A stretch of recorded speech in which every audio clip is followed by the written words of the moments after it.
Welcome to Software Sales Simplified, Move to Success, your weekly podcast for software sales professionals who want to sell better. Whether you're brand new to the industry or a seasoned veteran like Matt and I, make Software Sales Simplified your go-to resource for the latest developments on the world of enterprise software sales. I'm Kevin Donville. I'm one of your hosts today, and I'm joined by my good friend and colleague, Matt Long. And together, Matt and I have over 50 years experience in software selling and implementation.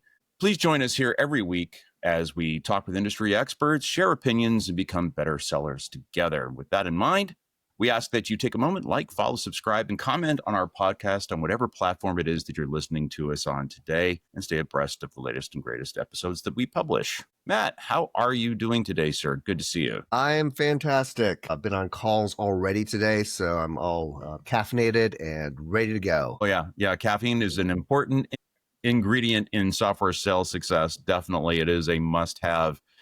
Today, we're going to be talking about authenticity in the world of selling and how, if you ever bought something and found out that the sizzle was more than the steak at the end of the day, and talking about what that means with respect to product marketing and with AI. Interesting topic. And so today, to have that conversation, we're going to be talking with industry expert Dave Anderson. Dave, how are you doing, sir? It's great to have you here on the show. Thank you for joining us. Great to see you again, Kevin and Matt. I'm very caffeinated as well with my Australian accent, being natively from Melbourne, Australia. We like to think we've got the best coffee in the world. So there's some sizzle and hype for you. Definitely. Well, having spent about 5 months in Australia, right on Bondi Beach in Sydney, with a marvelous coffee shop right underneath my window, I can guarantee you guys have amazing coffee. You can feel your hair growing after you've had coffee in Australia. But it's great that you were able to join us. I know you're a super popular, very, very busy guy these days. If you wouldn't mind, take a moment, take the floor, and kind of share a little bit about who you are, your background with our audience for people who maybe aren't familiar with you. Yeah, thanks, guys. Thank you for having me on the podcast. Been working in software for longer than I care to admit, like you guys. And it's funny because I only reflected recently and thought, I used to be the young guy in the team. And now I'm like, I've got all this experience, and yet this industry keeps changing. So it's always keeping us on our toes. A quick history background lesson, maybe, or super fast background for me. I'm a dad of two girls. I am Australian. I've worked globally. I worked in Australia, the US. A large part of my career was working at Hewlett Packard, where I watched them fundamentally miss the cloud, and sat around a table and heard them discuss why they weren't going to be able to achieve it, which was an incredible learning experience as a 30-year-old. Spent a lot of time at Dynatrace, 7 or 8 years, where I grew to be the CMO at the company and helped take that company public, including some really strong positioning. My first exposure to AI was in 2017 with Dynatrace. Incredible disruptive product where they brought a new product to market and essentially disrupted themselves. Fantastic story and unbelievably part of it. And now I'm at Content Square, where we're doing the same thing. We're trying to bring AI into analytics and disrupt how people analyze to save them time, and bring the whole domain of experience analytics together to help deliver better experiences for people on mobiles and websites and apps. And you guys would know all about Content Square because you've been there and heard it all before. So I don't want to do the sales pitch, but that gives you the background. And actually, just to close the loop on it, I'm a brand communications type guy. I have a podcast called Tech Seeking Human, which is why I have a podcast background. It's what I do instead of just going to the pub with friends. I like to actually debate what's happening with the latest AI tools and keep my learning about me. And I'm currently now really focused on product marketing because I like being closer to the product and thinking about product strategy and how you get value to the customers for what they want, because product teams are essential these days for delivering that value. Yeah, and it is true, though, that, and you've seen it happen, though, that misalignment. You talked, a great example you were just talking about a moment ago about your experience at HP. At that product marketing can kind of sometimes get misaligned and really not understand what's happening. So in today's market, what can product marketing and sales, how do you think they're all engaging customers to try to avoid that misalignment from happening? In my history of like nearly every organization, there's always like silos of insight. There are always like teams that they feel like they're pulling one way and another team feels like they're pulling another way. I think really understanding like, why are you in business? What makes you differentiated? And making sure, and also like, are you delivering the value to the customer for what they really need? Mm. Like a lot of people are marketing things that they're like, what is it? The analogy about the hammer and the nail? I can't even remember. I don't even know why I even bothered tried doing it. But the point is, You're talking about the Japanese proverb that's the nail that stands up is the one that gets the hammer. no, I was trying to think of one of like people just try and insert. Oh, if the only tool you have is a hammer, the whole world begins to resemble a nail. That one. Yeah, that's it. There Yeah. we go. So it's like, we have this solution, therefore this is what's going to solve the problem. It's like, no, like, does a customer really need that? And I'm big on like really understanding what the customer wants and helping them to deliver on it. And I think that's just part of a company culture that you have to extract. Mm. But yeah, like product marketing is my product marketing team. Sometimes we feel like it's like product marketing anonymous. We all come together to talk about like our challenges, because you sit at this corner of everything of like how support is working, how the marketing team is trying to go to market, how sales are trying to sell, how the product team, what they're trying to do with a roadmap, and then you're trying to position all of this and make sense of it. And so I think it's really important that companies kind of come back to the glue of like, why do you exist and what problem are you solving? And that's hard. Absolutely, definitely. So when you're looking at that, how do you come up, if you want to have product-led growth, how can you position both product-led growth and enterprise growth simultaneously? It sounds like they're going to be at like cross purposes.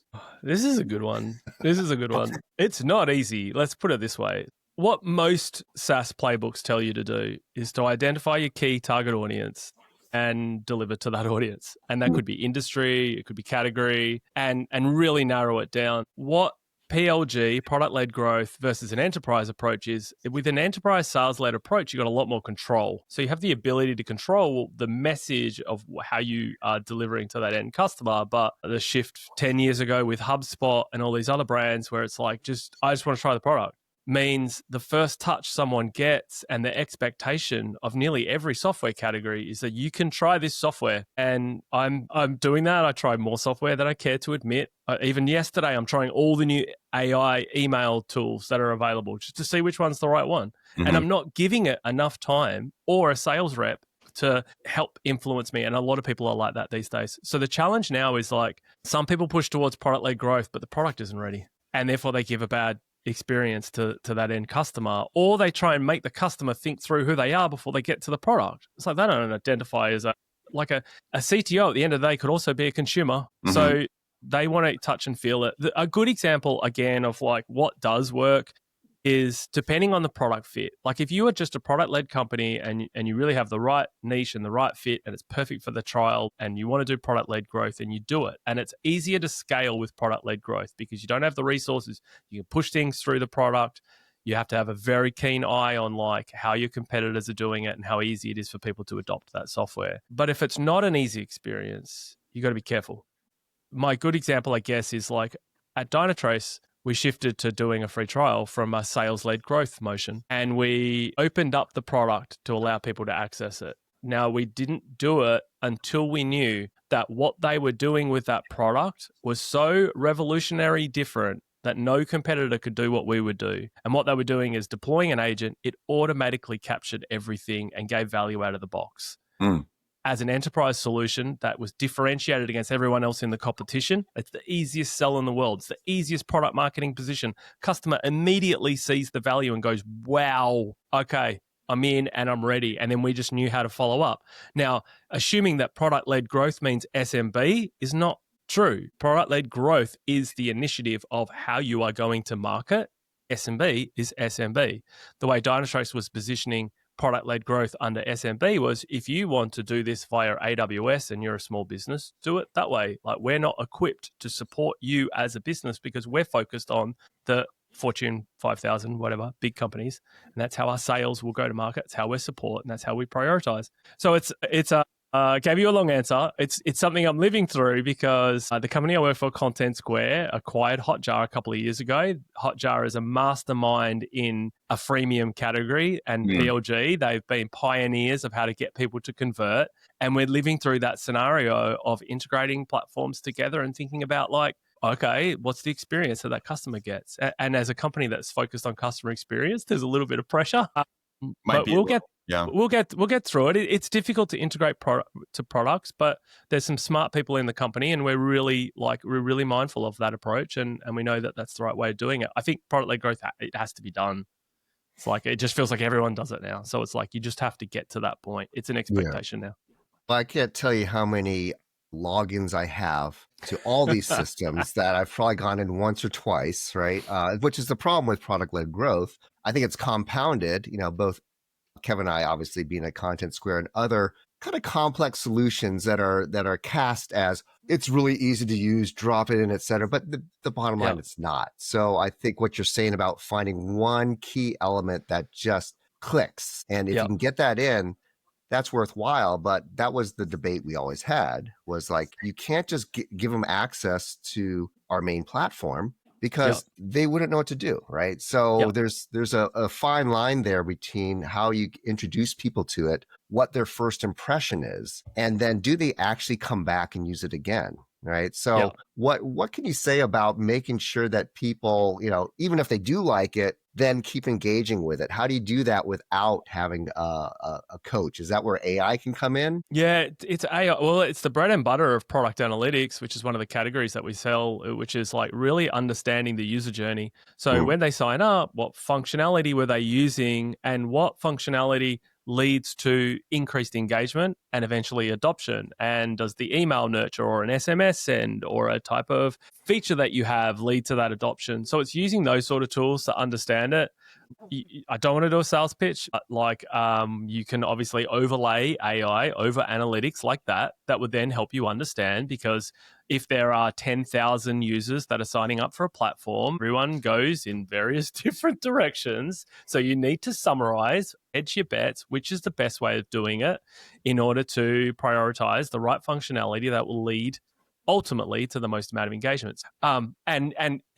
Is it at the scale yet of when you can have 10,000 variations of your app personalized specifically for that person? That sounds like a wonderful marketing dream, but that's not the reality of what's happening yet. So you still need to take a kind of a cohort and really understand your best chances of converting those customers, and then just being relentless about it. There should just be a team that is constantly looking, constantly changing, constantly optimizing to hit that ultimate goal of like, what do we need to do? There was that famous Facebook. What did they say? They said for when someone adopts Facebook, they know that they're hooked and they've actually adopted when they've gone onto the platform and they have joined with 7 friends and they've invited 7 friends into the platform. And that's when they knew. So then they just prioritize getting 7 friends into the front. And they did do sneaky things like automatically send emails out to anyone that you added. So they got access to your email. At the early days, they did this. Very, very clever. But they knew, like, this is how to get people adopted with the software. So I remember they sucked in all my contacts from my phone. That's what. Without my permission. I was like, "What is going on?" But that's a little bit aside there. I think what you said though about looking at the customer journey. What are the customers and people actually doing? And there's a bit of a gap there between trying to push a vision in the market, but also what your customers are doing and kind of bringing those together, leading them along this path. But you have to be in the place where your customer is, right? One of the things I have a problem with AI when I've seen it deployed for this purpose is that you don't always get the same results with AI. I mean, in fact, the next question you ask could give you a completely different result set. So if you're trying to guide people through it, you can't be guaranteed that it is absolutely the best path for them, right? It's maybe a path, maybe it's a good path, but maybe it's not the best path. And that's where I think that really studying your customers and how they're using it is critical. Yeah, you can't apply AI until you've laid the foundation of the data capture and accuracy of what you're capturing. And if that's trusted enough, because otherwise you're just amplifying junk. And you don't want that. You need to really make sure that what you've captured is correct. What you're analyzing is the right behaviors and the metrics are accurate, and the insights that you're gathering are accurate. And then you can allow an AI to basically run the analysis for you. And it's a lot of what we're doing at Content Square at the moment is the way we are applying how we look at the use cases for our AI is we look at what our professional services team do. And then we take those models and then we go, okay, now what part of that can an AI do for the customer so it just accelerates it for them? But it's incredible, like, even forgetting AI, like it is hard. Like I was saying, there's 10,000 probably people logging into an app at any given point in time. Like, how do you know what to do and what to prioritize? And I think it's amazing how many companies just then don't look and then just guess. They go, oh, well, maybe we'll just change the login. Maybe we'll just add like login with Google now instead, or we'll just do phone-based login. And they don't test it. So I think there's some simplicity. We're still like, it doesn't matter how long you've been in this industry for, there's always like a shocking, you what? You don't have any analytics on your mobile app? But that's like where all your traffic's coming from. Why not? So there's a long way to go. Well, I mean, you're hitting on something you and I had talked about earlier on, and we've had this conversation with several other people too. So I'd love your perspective on this. The whole AI buzzword, reality versus perception type of thing inside of the industry. I know, obviously, Matt and I are familiar with Content Square. We know the approach to AI, and I think you eloquently described it here about that whole thing about providing additive value and taking a very, very measured approach to making sure that there's reality behind the value that's being delivered. But with the fact that the term is everywhere in the industry right now, how much is that eroding trust in the marketplace presently? And how is that affecting sales motions? I mean, when people see AI, how cautious should they be? It'll only erode trust if you promise something and it can't deliver. So if you say that your AI does something and you give them the opportunity to take a trial or watch a demo and see it happening, which is something that I'm still pushing on our team a little bit because we're not strong enough at getting the demos out because the product's going fast, but we're in a different way of marketing. And I'm like, guys, this day and age, you've got to show how this AI works and the value it provides so a customer can go, oh, wow, that's going to be so great. Let me talk to a sales rep or let me take a trial. So as long as you again, can position it in the light of a customer use case and they understand it, and then you deliver to the promise that you said you have within your product. If you mispromise, if you overstep, if you say too much, you will completely lose credibility. If people take that product for a trial, they'll never come back. And they'll never use it again. They don't care. Like it's not like if I tried 5 AI tools yesterday, I didn't really like any of them. I kind of just went, actually, these actually got a long way to go with email. And I suspect it's probably a good thing when you think about it because it's reading your emails. It's very personal. So giving access to your emails now that I'm sort of sitting back a day later and going, it's probably a good reason why it's not automating a lot of what I want. But I'm actually kind of at the point now where I'm like the Pearl Jam song In Too Deep. It's like, just keep going. Just, you got me. You're like, you have everything you want on me. I don't care anymore. Just go as hard as you want. So yeah, deliver. The other thing as part of the sales process, I watched last week. I was at, no, it wasn't last week. A couple of weeks ago, I was at Commerce Next, which is an e-commerce event. And we had a major retailer come up to the Content Square booth. And the sales rep did an incredible job of pitching what it is that Content Square does, starting at super high level and then starting to work their way down. And I watched in surprise when we got maybe 10 minutes into the demo and then we went, and we have AI. And the person that was sort of leading from the customer side, their eyes literally rolled in their head and they just disengaged. And I went, oh, wow. Oh, that's not what I was expecting. And I wouldn't have expected that. And so that's the other part of this story. The other part of the story is you got to really understand your pitch and how it's landing and look for body language. So that means product marketers and salespeople getting on calls with customers and seeing when the AI slide comes in, look at the body language. Are people like disengaging? Are they not believing? Are they stepping away? And I just think that's important. And maybe this is like in my feedback just now, I'm only giving this like 2 or 3 customers that I've spoken to about how that AI works. Now, if they're existing Content Square customers and I tell them about the AI, they are over the moon. They're like, this is incredible. I'm going to be able to go so much faster. I already trust your data. I can just now get it faster than I could before. But in a pitching AI up front, when everyone else pitches AI, it's got to come later. It's got to come like, oh, we make it faster through AI, but it's like everyone is saying that now. So it's like you still got to come back to how are you strategically differentiated, and AI isn't the pillar. It's not the one unless you have a revolutionary agentic AI right at the front that's like mind-blowingly good, which you might. you just got to be careful. Yeah, I think about my own personal experience with AI and ChatGPT, right? It was valuable enough that you could just do very simple question or thing and would spit out something that was impressive, right? Yeah. But very soon we learned that was, it wasn't enough, right? It was like that was the initial wow moment, but when you're trying to actually use it, it didn't work. And then understanding eventually you had to be very measured and concise with what you're asking and how you would ask it and how you would build it. And when you started doing that, it started being much more helpful. And I think that was everyone's initial reaction to AI. It's got AI. It's like, whoa. And then people realizing like, well, okay, well, that doesn't help me at all, right? It's cool. AI for what? Yes. Yeah, like exactly. What? Like what? There's Lovable, which has AI for doing development, which is absolutely mind-blowing, by the way. And as you're saying, you subscribe to more software than anything. When my wife saw Lovable on my credit card statement, I had to do a please explain moment. Not the best name for an app, but an incredible product.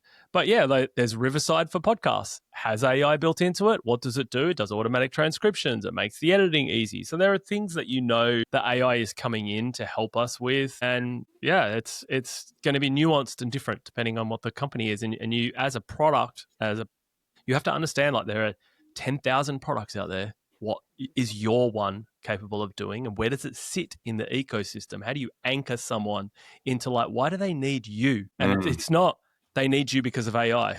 If they needed that, they'd get it from Gemini and ChatGPT. Well, you're bringing up an interesting question here. So, and kind of merge that with what Matt just said. So that deals with, like, within the product, but getting people to engage you. How are those AI tools now? How do you get their attention? Because there's so much noise out in the marketplace right now, and everyone's throwing AI out like it's an everybody Me Too type of term. How do you, in this world where everyone's relying on ChatGPT, Gemini, Grok, insert name of AI tool here, how do you reach the customer and get the right information to those AI tools in a way that brings them to you so you can have the conversation?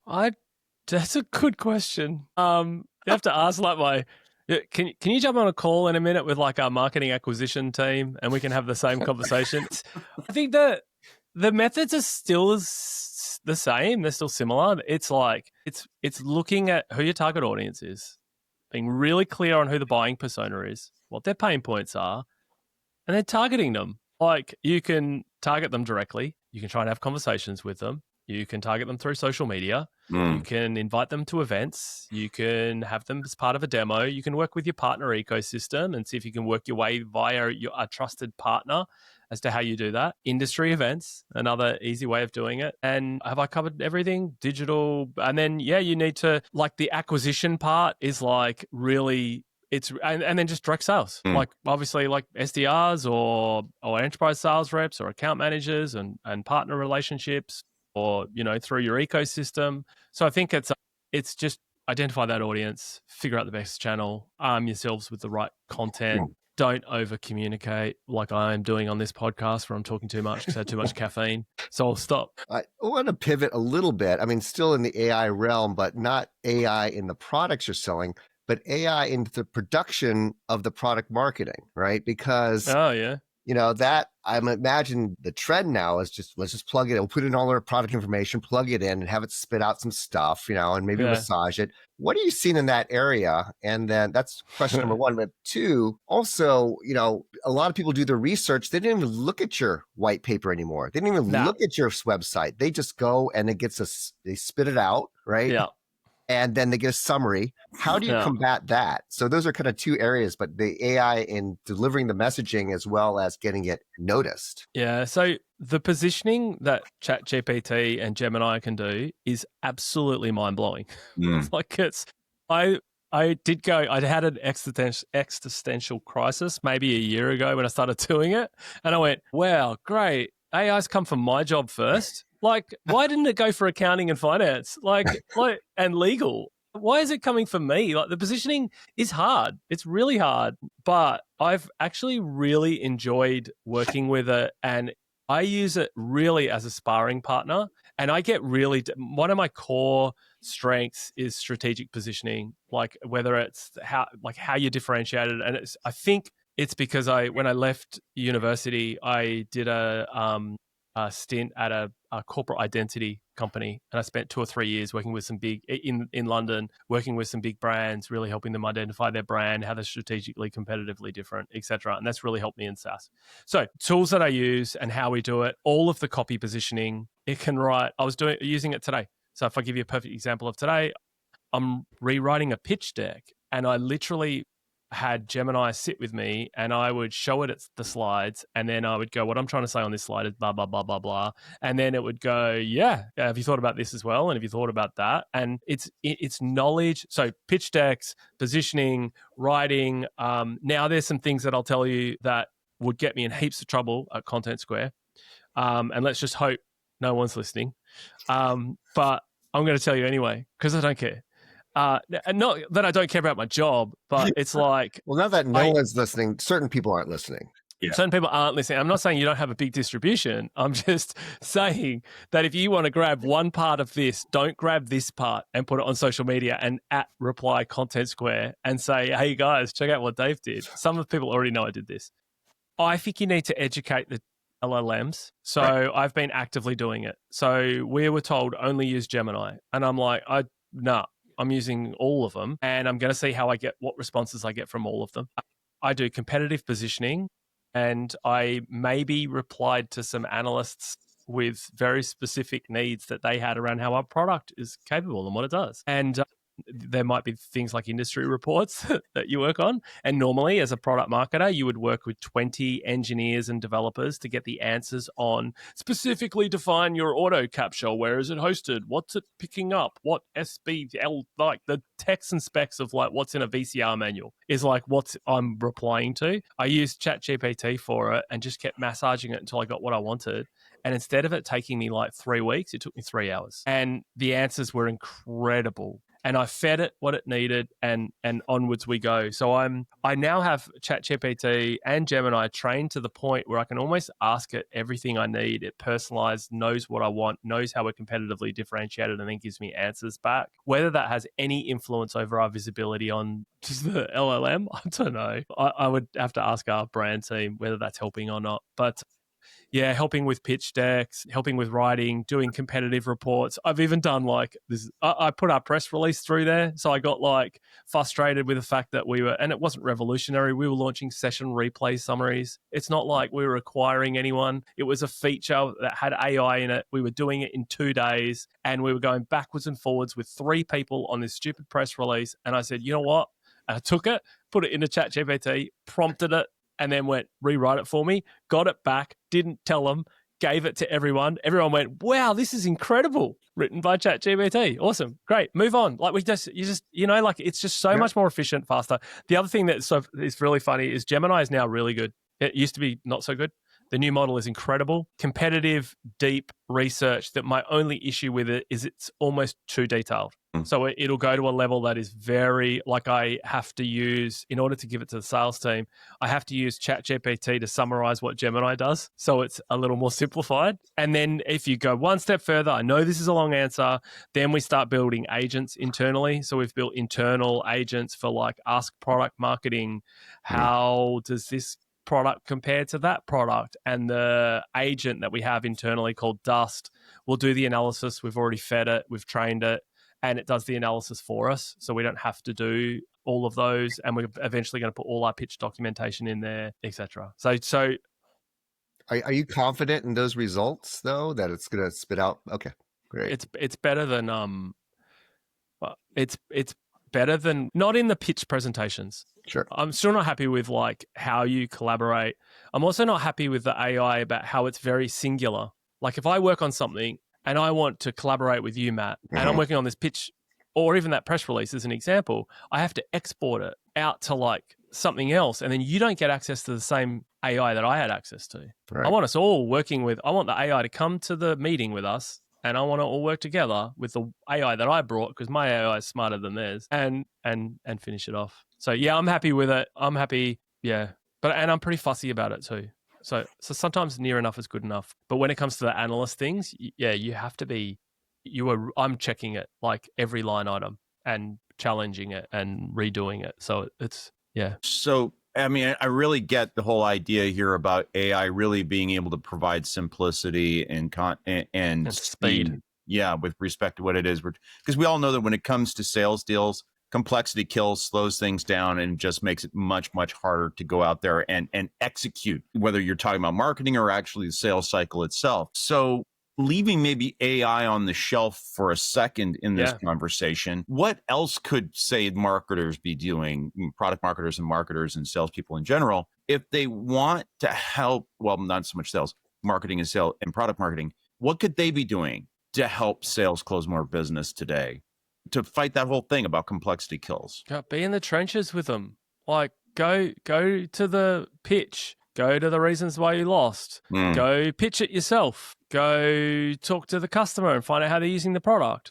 Like, I'm still shocked at how many people that work in an organization don't know what it is that the product is that it does and the value it provides and how it gets sold. And I enjoy the opportunity to talk to customers and try pitching. I have like a great sales organization that trusts me to do it. So they bring me in. So I'm fortunate. But you earn that trust by being a good listener, really understanding, and then being able to bring value to the conversation as part of that process. And even if you're just listening in, like, I just think it's really important to hear it firsthand. How is it being pitched? And if you're not able to go out to the customer, then spend the time with the sales reps that are on the front line to understand from them what's working, what's not working. And it doesn't mean one rep. It means like, because one rep will have one opinion. It means like, it's the same thing I was saying about that one customer that didn't like AI. It's like, get a consensus, understand the theme, and then try and solve it. And it doesn't mean like wait for the CEO to tell you or your head of marketing to say, we need to do this. It's like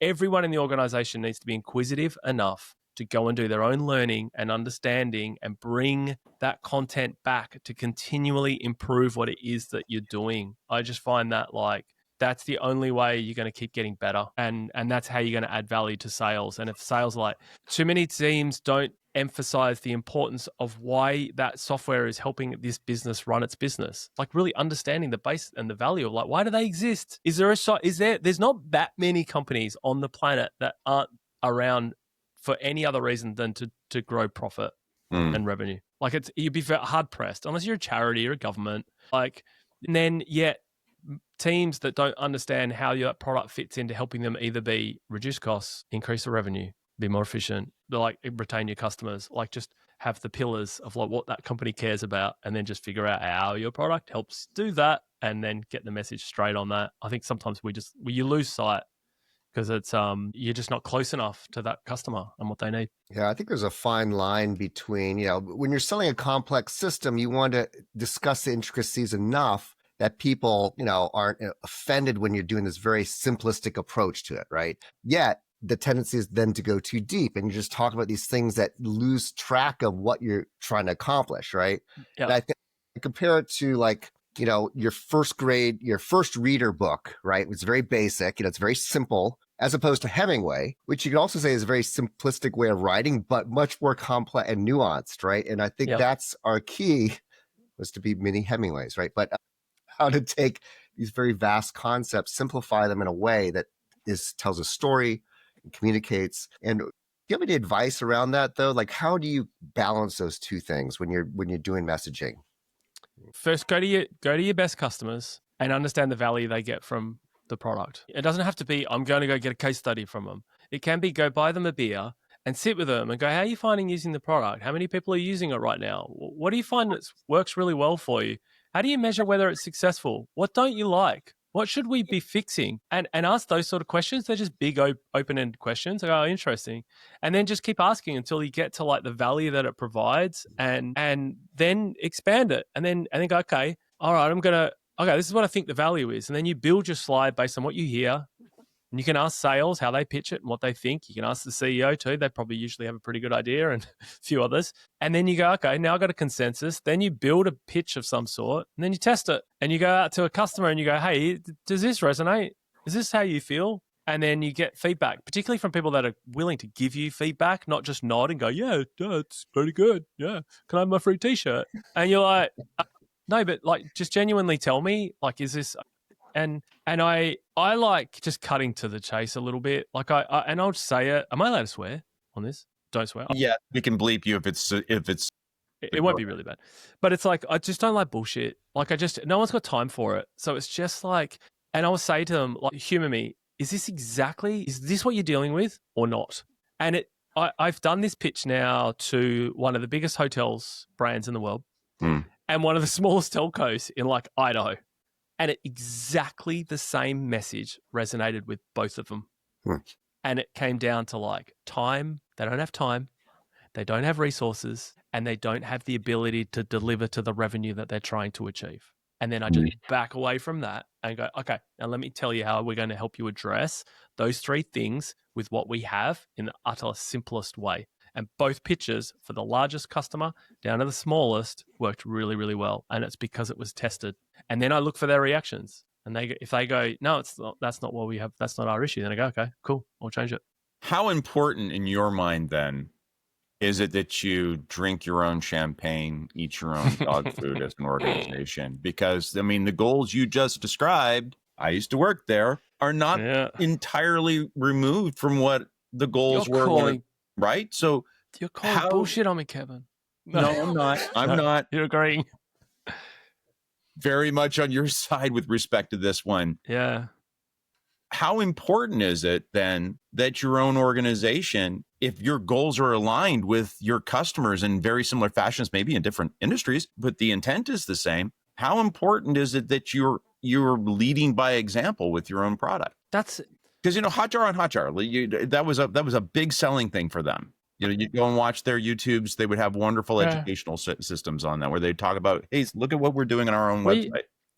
Yeah, and we do that. We do that in funny ways. As a product marketer and as a software junkie, I use them all, and we've set them all up, and the product team have them, and not everyone else has access, maybe, which sort of surprised me because I was like, why doesn't the whole company have access to our demo of our product? Like, I don't understand this, and that's just naivety of me because I just assumed because I had access, everyone did.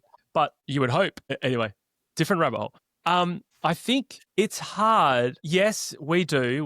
And the luxury we have as a company is we have a product that we are marketing to people just like us. We are product marketers and marketers who are trying to deliver a better digital experience, and they're also trying to deliver a better digital experience. And our product helps us deliver a better digital experience whilst also helping them deliver a better digital experience that then helps the end customers.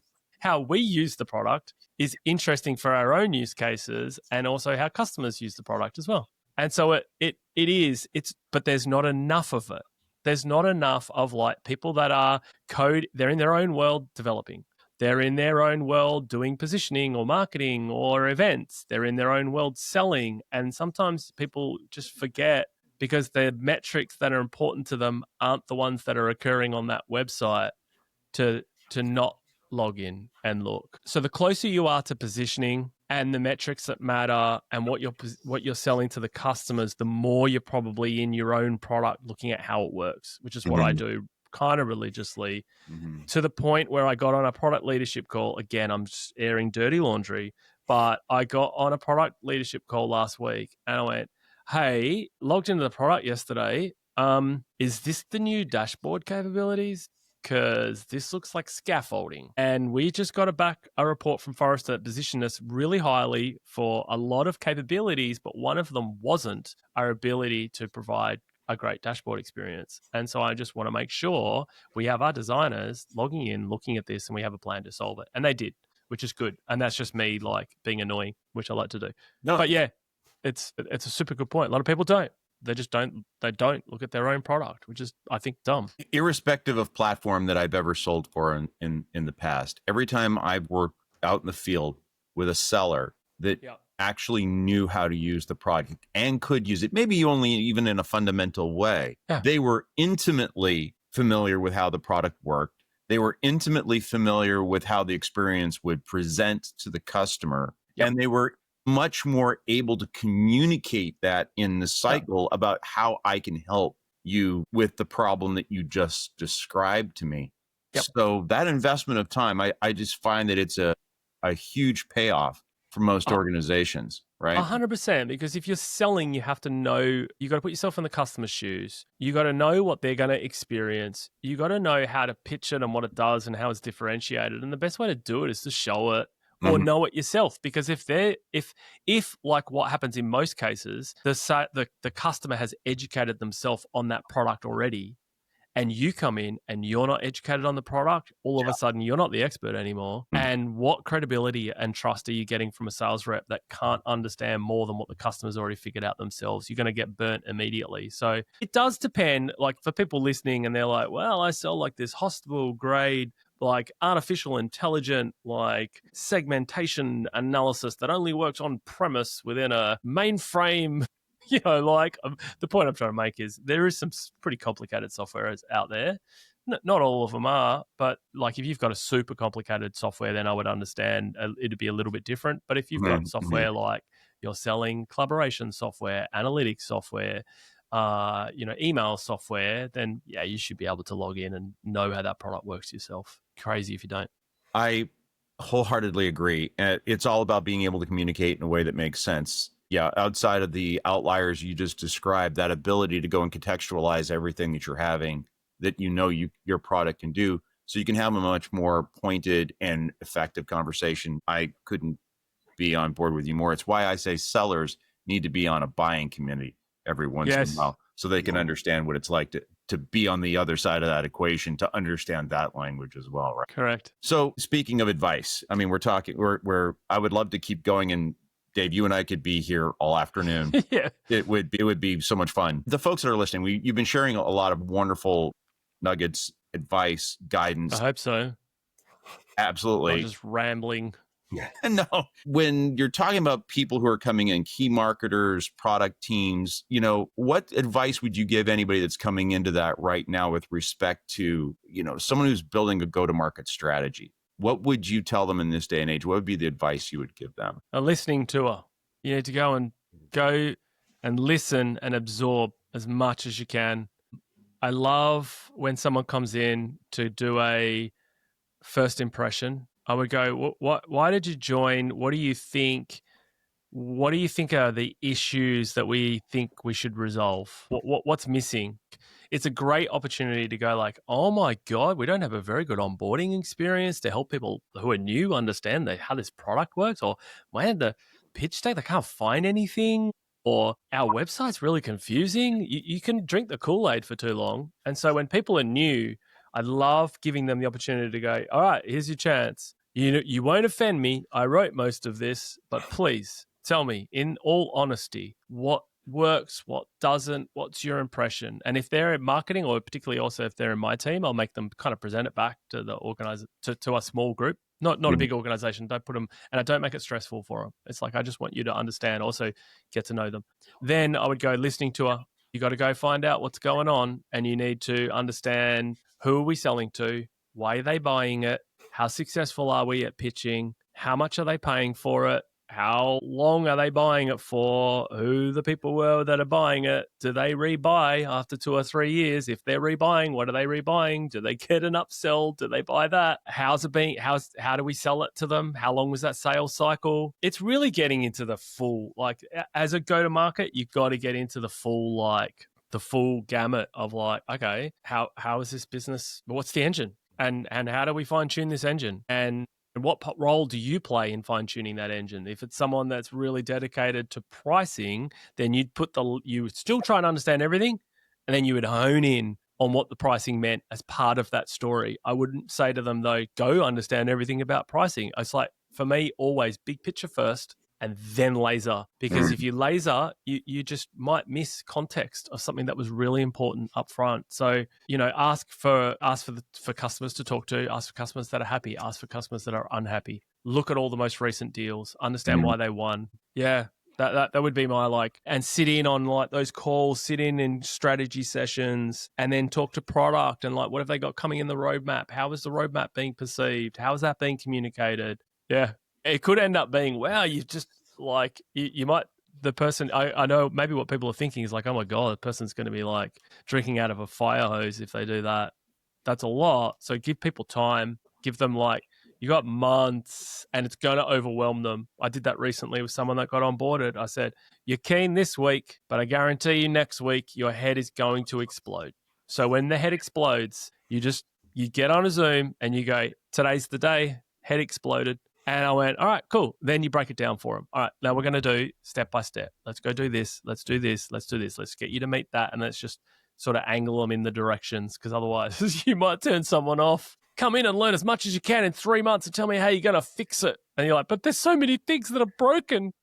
I used to tell people when I was running on the enablement team is wear earplugs at night so it doesn't seep out of your brain and back onto your pillow at the end of the day, right? Dave, again, we could talk all afternoon. Yeah. Folks, if they want to reach out to you to learn more, follow you on your podcast, follow on other podcasts you might be on, where can people reach out to you? What's the best way to either listen to you or reach out to you for additional connection? I'm always lurking around LinkedIn still. So you can get me on LinkedIn as Dave Ando. I do some random updates every now and then, try and make it kind of a little differentiated. I also have a podcast, Tech Seeking Human, where we interview AI thought leaders. And this afternoon, I've decided I've got 2 of my friends that I used to work with, and we're going to do live in person. I don't know how it's going to go, if I'm really honest. We're like going to dissect the latest in AI and what Grok is doing with images and turning it into videos, and what Elon thinks about, the next whatever. Try not to get myself deported. So Tech Seeking Human.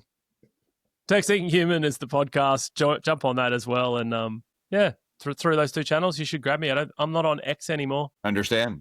Very good. Well, we'll put all that in the episode description. People can reach out to you. And by the way, folks, if you're listening, I do encourage you to reach out. Dave is a great resource, a wonderful human being, a lot of fun to talk to. As you can see, we're having much fun here. But that does bring our episode to a close. Matt, you've been a wonderful co-host again today. Anything you'd like to go and bring up at the end of the show here? No, not really. I enjoyed the conversation very much. Some of the things that we struggled with together for years, and I'm glad to see someone still carrying the torch moving forward. Absolutely. Good to know that we have great stewardship there. So ladies and gentlemen, thank you for coming in. I want to thank our guest, Dave Anderson, for coming on to the show today, my co-host, Matt Long, and you for coming in and spending your time to go and learn a little bit more about the world of enterprise software sales. If you liked our episode, please like, follow, subscribe, comment. It really helps us out on whatever platform you happen to be listening to. And if you'd like to know more about the methodology that Matt and I follow when it comes to selling, please go to our website and purchase our book there. But until then, please come back here next week and follow us here on our show. We'll look forward to seeing you then. Until then, take care. Bye-bye.